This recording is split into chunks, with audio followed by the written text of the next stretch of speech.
Hi guys, this is Zach from Watches on You, and today we're going to be reviewing a less expensive watch than we usually do, but it is still a great one.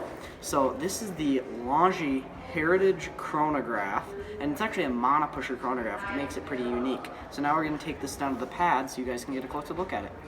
Okay guys, here's the watch in greater detail, and right away here I'm going to go over the watch's stainless steel case.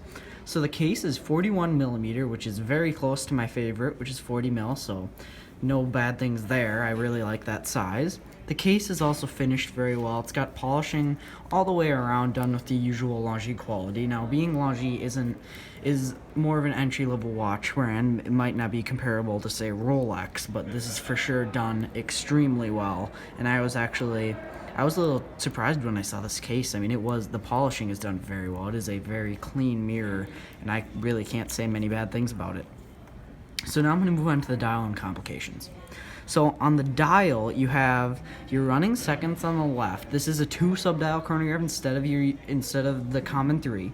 So you have your running seconds on the left, your chronograph minutes on the right, your date at 6 o'clock, and then a tachometer running along the outside, and then standard Arabic numerals going around. Now, being this is a monopusher chronograph, you can see there aren't the 2 pushers here and here. It has one on the edge of the crown, kind of like some pocket watch stopwatches have a lot of times too. And the reason for that is actually, being that this is a heritage chronograph, it's made to harken back to when Longines used to make old railroad watches and other watches of the like, and that's really was the most common way to do a chronograph in very long ago, and that's what a lot of pocket watches had. So now I will operate the chronograph.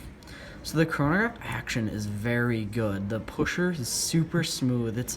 I was really taken away by it. Judging that this watch retails for $3,100, I was like, wow.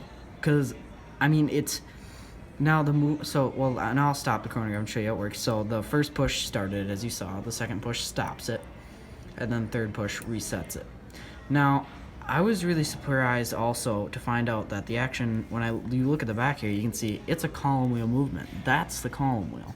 So it's not an in-house movement. I like to call it a halfway in-house kind of movement, because Longines is a pretty unique watch brand when it comes to their movements. So being that they're part of the Swatch group, they use ETA movements. But it's special in the way that a lot of Longines ETA movements they use aren't available to other watchmakers besides Longines. So I say it's kind of halfway. Like, they don't make their own movements, but yet they're not generic, because you're not gonna find them on other watches. So that does bump them up in my rankings a little bit, because they're not just taking generic. They are kind of tuned specifically for Longines, and they have the column wheel right there, which is very rare to see on a $3,100 watch. I was very surprised by that.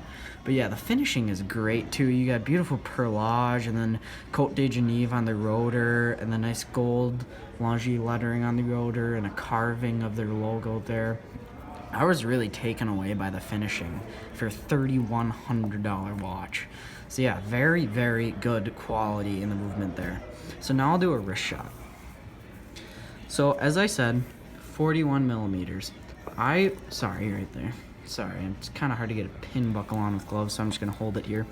But 41mm, so it wears really well. I love the way it wears. 40mm is my favorite, so 41, by all means, I love it. I think this shouldn't be too small or too big for anyone. I think it really should fit almost everyone who wears it. The thickness, now it is a little thick, but I mean, chronograph movements tend to be a little thicker, but it's manageable thickness. So this watch is available here at JB Hudson Jewelers for $3,150. They're an authorized retailer, and yeah, this is a fantastic entry-level watch. If you're looking for a solid Swiss entry-level wristwatch with some good quality and history, Longines, I'd say, would be a great way to go, and this one specifically, as it gives you a chronograph function, which I believe is just great. It gives you an extra complication, which I think is great for a first Swiss watch. So thanks for watching this video. Remember to check out our others and subscribe to our channel. Thank you.